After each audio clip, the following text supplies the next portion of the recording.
विकास का लोकार्पण था या नामों की राजनीति? नैनवा में पट्टिका पर नाम को लेकर छिड़ी तकरार ने पूरे कार्यक्रम पर सवाल खड़े कर दिए। नमस्कार दोस्तों, मैं एंकर पूजा मीना बढ़ते हैं नैनवा की महत्वपूर्ण खबर की ओर। नैनवा में विकास कार्य का लोकार्पण कम और नामों का लोकार्पण ज्यादा दिखा। जिस तरह एक पट्टिका पर किसका नाम रहेगा किसका नहीं, इसे लेकर शोर उठा, उससे साफ हो गया कि यहाँ काम से ज्यादा क्रेडिट की होड़ चल रही है। ऐसे मामलों में जनता मुस्कुराती कम है और माथा ज्यादा पीटती है, क्योंकि उसे समझ आ जाता है कि विकास की ईंटें तो लग गईं, लेकिन राजनीति की सीढ़ियां भी उसी पर टिक गईं।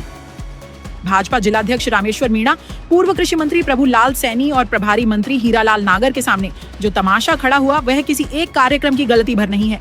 यह उस मानसिकता का प्रदर्शन है जिसमें जनप्रतिनिधि, संगठन और पदाधिकारी सब अपनी अपनी हिस्सेदारी खोजते रहते हैं और बीच में जनता सिर्फ दर्शक बनकर रह जाती है। विकास कार्य जनता के लिए होते हैं, लेकिन कई बार उनके मंच पर ऐसा व्यवहार होता है जैसे यह किसी पारिवारिक संपत्ति का बंटवारा हो। इस घटनाक्रम पर हमारे चैनल के संपादक विजय डोमेला का मानना है कि सत्ता की कुर्सी हो या संगठन की कुर्सी, दोनों पर बैठकर नाम का हिसाब नहीं, काम का जवाब देना चाहिए। अगर हर लोकार्पण में श्रेय की रस्साकशी होगी तो फिर जनता भी पूछेगी कि जब काम छोटा था तो लड़ाई इतनी बड़ी क्यों थी। और अगर सम्मान देने का तरीका ही अपमान जैसा बने तो समझिए कि संगठन ने अपने ही पैर पर राजनीतिक कुल्हाड़ी चला दी। यह भी कम दिलचस्प नहीं कि जिन हाथों से विकास की तख्ती लगनी थी उन्हीं हाथों से आपसी तंज और नाराजगी की पटकथा लिख दी गई। जनता चाहती थी कि सौंदर्यीकरण दिखे, लेकिन उसे संगठन के भीतर का असंतुलन दिख गया। राजनीति में यह दृश्य नया नहीं है, लेकिन हर बार पुराना होने के बावजूद शर्मनाक जरूर नजर आता है। लोकार्पण पट्टिका पर नाम कम, नियत ज्यादा दिखनी चाहिए, क्योंकि जनता अब पट्टिका पढ़ती ही नहीं, पट्टिका के पीछे की राजनीति भी समझती है।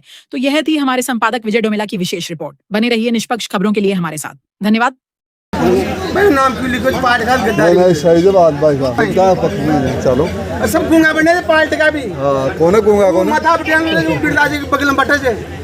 मैं खराज भी जाऊं माई चुदाउन का काय मामला 3 साल की उम्र होगी बीजेपी के। आप बोलो क्या मामला बताओ। शक्ति सिंह गद्दारी करी थे बीजेपी साथ, बलात्कार करो पार्टी साथ में जो कोई में प्लेट में नाम से। तो इसको विरोध कर रहे हो आप? हां विरोध कर रहा जहां मैं यहाँ मार्केट का सदस्य हूँ मोहनलाल नागरलाल का।